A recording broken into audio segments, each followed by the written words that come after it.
ديما جايز ما بيا ما عليا، حتى كنشوف قريب يساليو سبيطار. لقد الهرمنا من هذه المستشفى. السلام عليكم الخوت، جبرتوني هنايا في الاشغال المستشفى الجهوي لجميع التخصصات بتطوان. كما كتشوفوا هاهما قربوا يساليو قريب تسالا.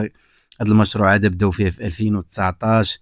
هذه المساحه 3 الهكتار كانت وخدامين فيها، وكنتمنوا فيها غير تكمل دابا هذه 5 سنين دابا.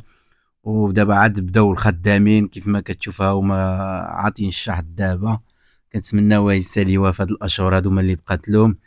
وهاد المستشفى كيوجد 360 سرير، وتطوان محتاجه بزاف من هاد المستشفى باش يزول هاد الضغط، وباش ما يبقاوش الناس كيسافروا بزاف التكاليف، كيمشيو لطنجة وكيمشيو للرباط، كيمشيو للدار البيضاء. ونتمنى الله غير فوق يكمل هاد المستشفى هذا، وكيتمركز يعني في البلاصه مزيانه ما بين تطوان وما بين مارتين، حدا المحطه تما وحدا كارفور.